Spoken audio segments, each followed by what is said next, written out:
السلام عليكم ورحمة الله وبركاته. ازيكم عاملين ايه؟ يا رب تكونوا بخير. النهاردة هاخدكم في جولة في ميدان السيدة زينب وفي مولد السيدة زينب، واحكي لكم كمان قصة المولد من اول الليلة الصغيرة اللي هي بتبقى م- قبل يوم المولد بيوم، وايه اللي بيحصل فيه، واحكي لكم كل القصة كل الحكاية، واوريكم كمان المظاهر اللي بتتعمل يوم مولد السيدة زينب. خليكم معايا وتابعوا الفيديو لحد الاخر عشان تشوفوا كل المظاهر ديت، واللي يا رب الجولة تعجبكم. متنسوش لو اول مرة تشوفوني تفعلوا زر الاشتراك، الزر الاحمر تحت الفيديو، ولايك للفيديو لو عجبكم. متنسوش تفعلوا زر الجرس علشان يوصل لكم جميع جولاتي. وهنا ميدان السيدة زينب، وبيتم تزيين السيدة زينب بالشكل انتوا شايفينه. ودي الليلة اللي هي الليلة الصغيرة اللي قبل المولد، وبيتم فيها عمل الموسيقى وجولات الموسيقى اللي داخل الشوارع الداخلية وفي الحواري. آه طول اليوم تقريبا بيفوتوا ناس بالشكل دوت ويقعدوا يغنوا ويعملوا مزيكا ويفوتوا على العماير في الشوارع الداخلية باستمرار. اسيبكم تسمعوا الموسيقى وهكمل لكم الحكاية بعد الفقرة الصغيرة ديت.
وبيتم طبعا تزيين الجامع السيدة زينب بالأنوار بالشكل دوت، والشارع بأكمله في الميدان كله بيبقى معمول زينة بالأنوار بالشكل ده.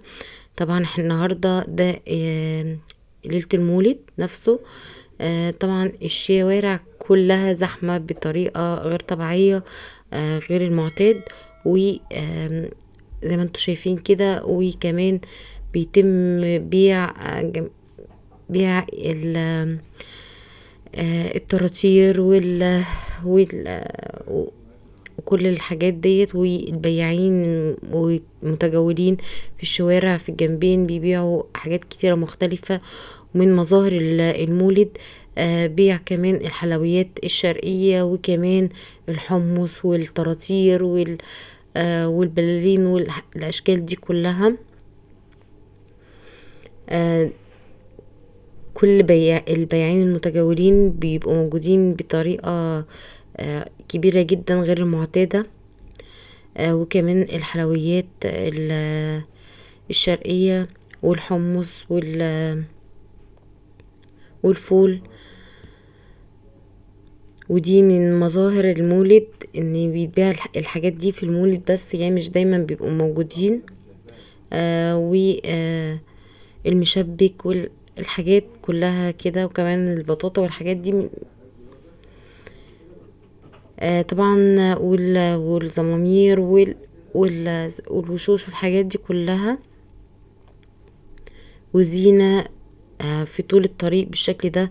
طبعا دايما في المولد بيقفلوا اصلا، بيمنعوا اي عربيات تعدي من الطريق، ولكن معرفش المرة دي ليه لا، السيارات كانت متجولة.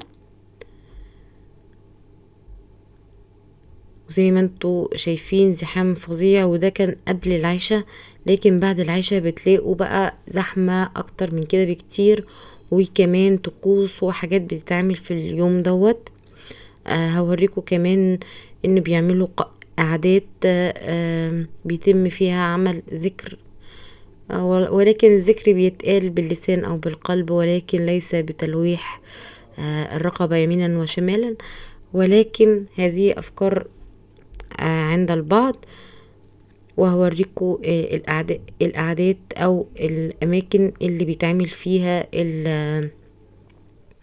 الذكر، او ليلة الذكر دي بتتعمل بعد صلاة العشاء ولحد تاني يوم بعد الفجر. وبيتم عملها في داخل الشوارع الداخلية من ميدان السيدة.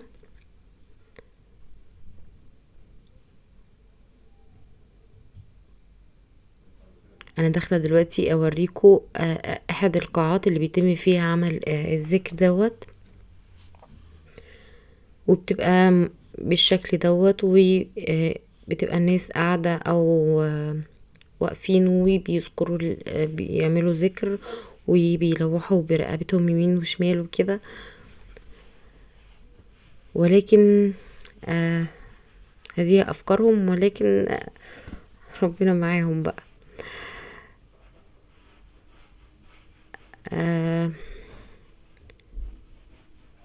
طبعا بتبقى منورة وبتبقى بالشكل دوت. دي احدى القاعات، وهوريكم قاعات تاني. في قاعات بتبقى للسيدات فقط، وفي قاعات بتبقى للرجال فقط. وكمان من مظاهر المولد المراجيح بجميع اشكالها، وطبعا المعتاد هذه الارجوحة يعني من المعتادة في المولد. وهذه دي قاعة من القاعات للسيدات، واللي بيقوموا بخدمتهم هم الرجال.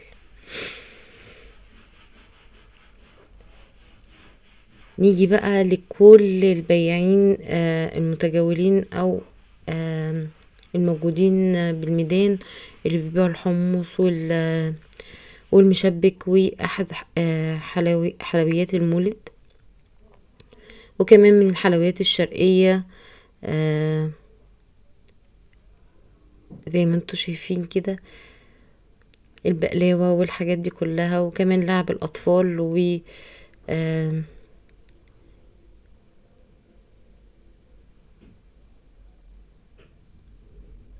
على الصفين كلهم بياعين للحلويات الشرقية بجميع انواعها، بقلاوة بسيمة، كل الحلويات الشرقية. والحمص طبعا، الحمص ده اساسي من المظاهر مولد السيدة او اي مولد. ودي كانت جولة صغيرة، يا رب ان شاء الله تكون عجبتكم. وما تنسوش لو عجبتكم لايك وشير وسبسكرايب للقناة، واشوفكم دايما في جولة جديدة بإذن الله.